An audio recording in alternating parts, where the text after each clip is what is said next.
वो तो बांटने की बात करते हैं, उस व्यक्ति का तो नाम लेना भी मैं ठीक नहीं समझता अपनी जबान से। आप खुद बताइए, महिलाओं का सम्मान हो रहा है हिंदुस्तान में? तो जिस विचारधारा के खिलाफ हम लड़ाई लड़ रहे थे वही लोग कांग्रेस के अंदर आ गए, इसलिए हमें छोड़ना पड़ा। एक विचारधारा के खिलाफ हम लड़ाई लड़ रहे थे।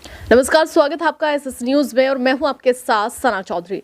अब यहाँ आपको मुद्दा बता देते हैं। मुद्दा एक ऐसे शख्स से जुड़ा हुआ है जो कि 10 से 11 साल तक पहले तो कांग्रेस में ज्वाइन होते हैं, वहां पे ईमानदारी से काम भी करते हैं, लेकिन ऐसा क्या होता है कि फिर सपा को ज्वाइन कर लेते हैं।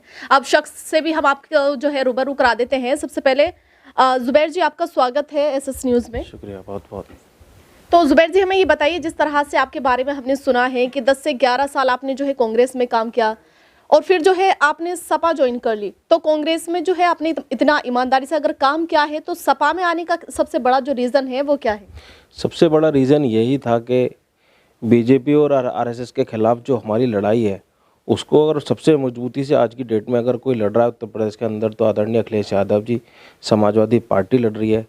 तो मुझे ये लगा कि अखिलेश यादव जी के नेतृत्व में इस लड़ाई को लड़ा जा सकता है मजबूती से, तो इसलिए मैं समाजवादी। अच्छा, ये अभी लगा या आपसे पहले भी लग सकता था? ये तो ऐसा क्या हुआ, या फिर ये है 2022 के जो चुनाव है वो बिल्कुल पास में है और एक नारा भी है कि नई सपा नई हवा, इसको देखने के बाद, या फिर कुछ और रीज़न है? जो बीजेपी और योगी आदित्यनाथ का जो अत्याचार है उत्तर प्रदेश के अंदर, जिस तरीके से वो किसान मजदूर महिलाओं को जो प्रताड़ित करने का जो काम कर रहे हैं, आपने देखा होगा हाथरस के अंदर एक बिटिया का गैंगरेप हो गया। उस लड़ाई में मेरे ऊपर 2 मुकदमे भी हुए, मैं गिरफ्तार भी हुआ।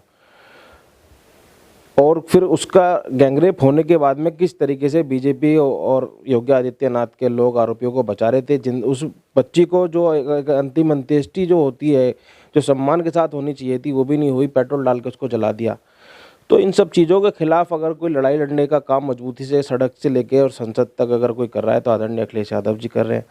तो इसलिए मुझे लगा कि मुझे उनके साथ, उनके नेतृत्व में जाना चाहिए, काम करना चाहिए, इसलिए अच्छा, एक बात बताएं, जिस तरह से अब फिलहाल में आप जो है सपा की तारीफें कर रहे हैं, अखिलेश भैया की तारीफें कर रहे हैं कि भैया वो जो है बढ़िया काम कर रहे हैं, तो हमें ये बताइए, ये अभी जो है ज्वाइन करने के बाद से तारीफें शुरू हुई हैं या अब से पहले से आपको लगता था? मैं काफ़ी टाइम से देख रहा था। मैं आपको बता तो रहा हूँ कि हाथरस के अंदर कितना बड़ा एक कांड हुआ, एक बच्ची के साथ गैंगरेप हो गया।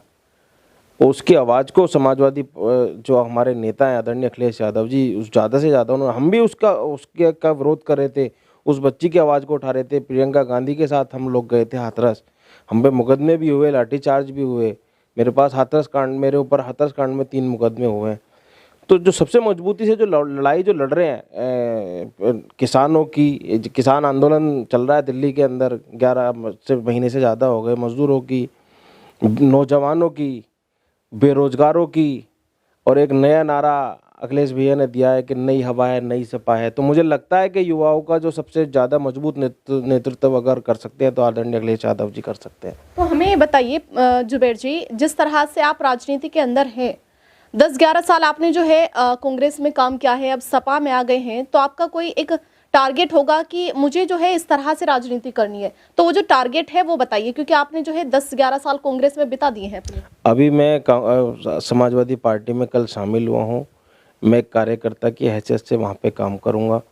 जो हमारे लोग हैं, जो जनसेवा हम ज़्यादा से ज़्यादा लोगों की कर सकते हैं वो हम करेंगे। मतलब आपको ये लगता है कि कांग्रेस के जो और कार्यकर्ता हैं वो अच्छे से काम नहीं कर रहे, इसलिए आपने उसको छोड़ दिया? मैं समाजवादी पार्टी का कार्यकर्ता हूँ, आप मेरे से समाजवादी पार्टी की बात करें तो ज़्यादा बेहतर। कांग्रेस में भी तब से 10-11 साल आपने वहाँ पे बिताए हैं, तो वो जो बिताए हुए पल हैं उनको थोड़ा याद कर लेते हैं? नहीं, याद कल से पहले तक मैं कर रहा था, लेकिन मैं अभी समाजवादी पार्टी का सदस्य हूँ, तो आप मेरे से समाजवादी पार्टी मतलब बिल्कुल त्याग पत्र दे दिया है? हाँ, एक विचारधारा के खिलाफ हम लड़ाई लड़ रहे थे।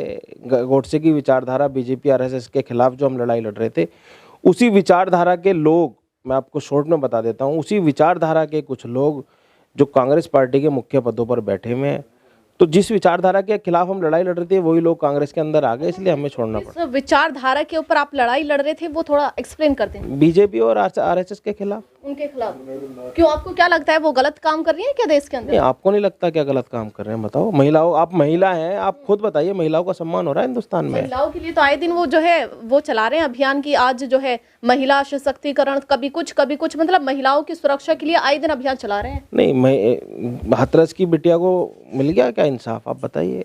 उन्नाव में एक बच्ची का वो हो गया था, रेप हो गया था, उसको उसके ऊपर गाड़ी चढ़ा दी थी, उसको इंसाफ मिल गया क्या? कहाँ महिलाओं को इंसाफ दे रहे हैं बताइए। तो मतलब अखिलेश जो हैं, जो सपा सरकार है, वो आए दिन जो स्कूल में बच्चे पढ़ते हैं, जो कॉलेज में बच्चे पढ़ते हैं, उनकी बातें करें तो उनके लिए भी कभी साइकिल की या फिर कभी लैपटॉप की बातें करें तो आए दिन जो है उनके लिए ये योजनाएं निकालती रहती हैं। वहीं अब कांग्रेस की बातें करें, जिसमें आप रहे थे लेकिन अभी फिलहाल में छोड़ दिया है, तो कांग्रेस की जो प्रियंका गांधी है, उनका भी ये कहना है कि जो लड़कियां ग्रेजुएशन कर चुकी हैं उनके लिए लैपटॉप, और जो लड़कियां जो है इंटर पास की हुई हैं उनके लिए मोबाइल फोन की जो है वो योजना निकाल रही हैं। तो आपको क्या लगता है? जो वो कह रही हैं अखिलेश यादव जी 5 साल पहले दे चुके हैं बच्चों को लैपटॉप और ये सब टैबलेट ये सब चीज़ें और अभी भी दे रहे हैं। जो बच्चे टॉप कर रहे हैं अभी 2 दिन पहले भी आदरणीय अखिलेश यादव जी दे के आए हैं। अच्छा, तो मतलब सपा को जो है बिल्कुल दिल से अपना बना लिया है आपने? नहीं, जहाँ रहेंगे दिल से ही रहेंगे, ईमानदारी के साथ काम करेंगे, ईमानदारी के साथ काम करेंगे। जहाँ पर रहेंगे, कांग्रेस में थे तो वहाँ भी ईमानदारी से काम कर रहे थे। अच्छा, ईमानदारी से काम क्या है 10-11 साल, लेकिन आज छोड़ दिया है। अब सपा की थोड़ी सी बातें कर लेते हैं। चुनाव नजदीक हैं 2022 के, तो आपको क्या लगता है कि इस बार जो है सपा कितनी वोटों से आगे आ जाएगी? मुझे तो लगता है हमारे नेता आदरणीय अखिलेश यादव जी ने नारा भी दिया है कि इस बार 400 पार, समाजवादी पार्टी 400 सीट जी के सरकार बनाएगी उत्तर प्रदेश के अंदर। तो वैसे जी की बातें करें, वो भी तो 100 के पार कह रहे हैं। वो तो बांटने की बात करते हैं, उस व्यक्ति का तो नाम लेना भी मैं ठीक नहीं समझता अपनी जबान से। अच्छा, अखिलेश जो कहते हैं कि आ रहा हूं मैं, बहुत सारे इनके ऐसे नारे हैं जो कि बहुत ही ट्रेंड में चल रहे हैं। तो आपको क्या लगता है ये जो नारे हैं सिर्फ नारे ही रहेंगे, इन पे काम भी करेंगे? नहीं, काम किया है उन्होंने। पहले देश का सबसे बड़ा जो है एक्सप्रेसवे बनाया, युवाओं को लैपटॉप थोड़ा है ना ध्यान से बोलना है, क्योंकि कांग्रेस छोड़ के सपा में आप आए हैं, तो भैया जो बोल रहे हैं ना उसको बहुत फोकस से, क्योंकि हो सकता है कांग्रेस सपा अगर कुछ गलत काम करती है तो उंगलियां आप पे भी उठेंगी। नहीं, अगर गलत कहीं भी होगा उसका हम विरोध करते हैं। कांग्रेस में थे, अगर वहाँ पे गलत हो रहा था तो उसको भी हमने विरोध किया। और जहाँ रहेंगे अगर गलत कहीं, क्योंकि ना हम गलत करेंगे ना सहेंगे, अगर यहाँ पे भी गलत होगा तो आवाज उठाएंगे, अपने नेता से कहेंगे आदरणीय अखिलेश यादव। इसकी फिर से बातें कर लेते हैं विधानसभा की। तो क्या क्या इरादे वादे इस बार होने वाले हैं सपा की तरफ से? सबका साथ सबका विकास, जो आदरणीय अखिलेश तो सभी कहते हैं सबका, अब मोदी जी को देख लीजिए, वो कहते हैं भैया सबका साथ सबका विकास, सबको लेके साथ चलेंगे। कहते हैं ना सिर्फ, लेकिन आदरणीय अखिलेश यादव जी ने किया है ना। अच्छा। उन्होंने करके दिखाया है 5 साल पहले। लेकिन हिंदू मुस्लिम पे चुनाव करा के किसी तरीके से बीजेपी सत्ता में आ गई थी, सब लोगों ने देख लिया। इनका वो भी फंडा चलने वाला है नहीं हिंदू मुसलमान का, क्योंकि जाति के नाम पे वो बांटने का काम करते हैं। आदरणीय अखिलेश यादव जी जो है सबको साथ लेकर चलने की बात करते हैं। युवाओं का एक मजबूत नेतृत्व है हिंदुस्तान के अंदर, हमारा चेहरा है। अच्छा जुबैर जी, हमें बताइए, जिस तरह से सपा को आपने ज्वाइन कर लिया है, तन मन से उसको अपना मान लिया है, तो सपा के कार्यकर्ता आप बन चुके हैं, तो अपना जो क्षेत्र है, तुम्हारा आसपास का जो क्षेत्र है, इसमें किस तरह का कार्य करेंगे आप? आमजन की आवाज उठाने का काम करेंगे।